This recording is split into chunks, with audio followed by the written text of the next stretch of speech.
Un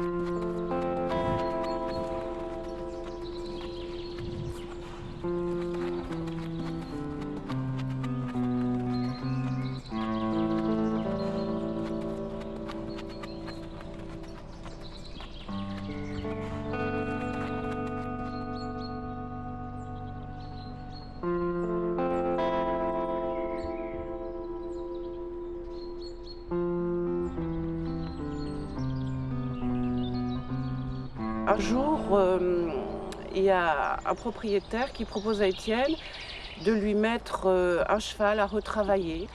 Et il s'appelait Already. Et Étienne a adoré le cheval tout de suite parce qu'il avait beaucoup de personnalité. Et il s'est aperçu que c'est un cheval qui était tendu au box, qui était fou. Et donc Étienne l'a aidé à se détendre, il le travaillait gentiment, etc. etc. Et puis 2 mois après, le cheval repartait chez l'autre entraîneur. Et au bout d'un mois, le propriétaire qui nous l'avait mis à l'essai a dit « Étienne, écoutez, ce cheval ne va pas du tout. Je pense qu'il va partir au boucher. » Et là, Étienne a dit « Ah non, non, non, non, moi je veux l'acheter. » Donc heureusement, mon grand-père nous a prêté un peu de sous, on a pu l'acheter. Et finalement, 1 mois après, on l'a débuté, il a gagné. Et il a fait une carrière exceptionnelle. Et nous, c'est ce qui nous a complètement lancé. Le nom était sorti, on nous voyait partout. Ah, Linders, il vient d'où? Et la chance, c'est que ça nous est arrivé, ça faisait 6 mois que nous étions installés.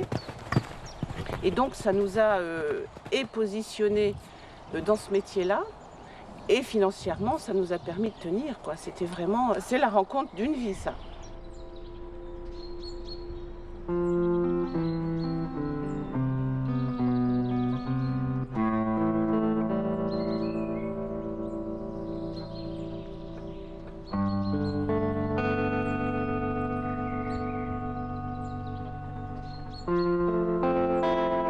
C'était un enfant qui était, je veux dire, sage.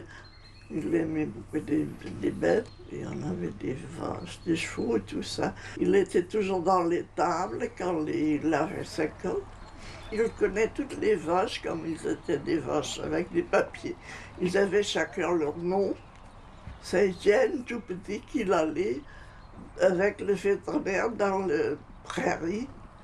Et il connaissait exactement la vache qu'on avait avec les noms. Il vivait en lui. Étienne, je dis, il vit là-dedans, silencieux presque. Pas seulement par le parole, mais aussi comme ça, c'est son caractère un peu mystérieux, un rêveur, comme ça, c'est pas comment.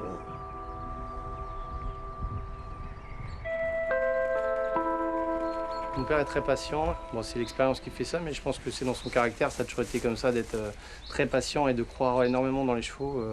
Dans même un cheval qui est complètement... que personne n'aime. Pas le vilain petit canard, mais un peu.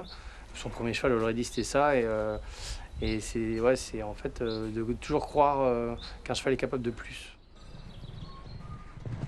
Maxime, viens en avançant sur les obstacles, avance!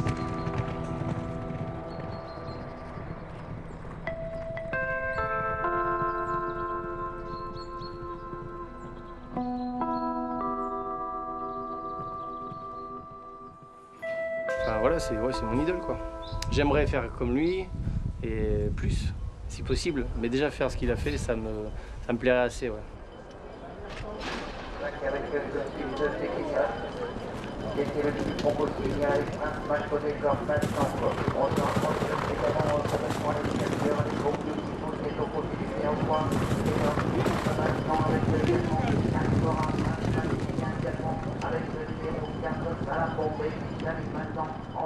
Une, je suis sûr que ça va être très très bon, c'est la fille de même musique. Ah, Malinas. Ah bah tant mieux. Bah ça c'est... Une gueule de jument. Ah ouais, Ah bah tu rentres, c'est un personnage. ça se voit. C'est une dame. Elle a quelque chose de vraiment Non, incroyable. non, mais ça c'est... Ça dégage. Ouais, elle dégage. Là j'en ai encore le frisson. Alors ça s'explique ou pas, j'en sais rien. Moi je sens pas. Hier je l'ai trouvée jolie, la fille de même musique, mais moi j'ai pas senti que c'était une dame. Je trouvais qu'il y a quelque chose, mais Et comment tu peux dire, par exemple, tu parlais, je sais plus quoi, par exemple, du poulain de Nicole, là, chez Tarragon, tu dis, il a pas d'âme. Qu'est-ce que ça veut dire? Moi, c'est pas un cheval de course. Il n'y a rien en lui. Ça va être une mécanique, une là, comme un bon cheval de club. C'est tout. C'est pas un sportif. Je pense... Mais, regarde, des fois, tu es mal à l'aise avec des gens. Tu dis, je les sens pas. Oui, là, c'est autre chose. Parce qu'ils envoient des ondes négatives. Faut accepter et recevoir ce que les gens t'envoient.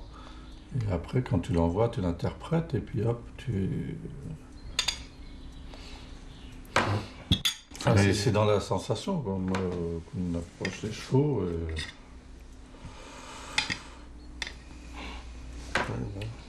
Moi, je fais un peu trop, peut-être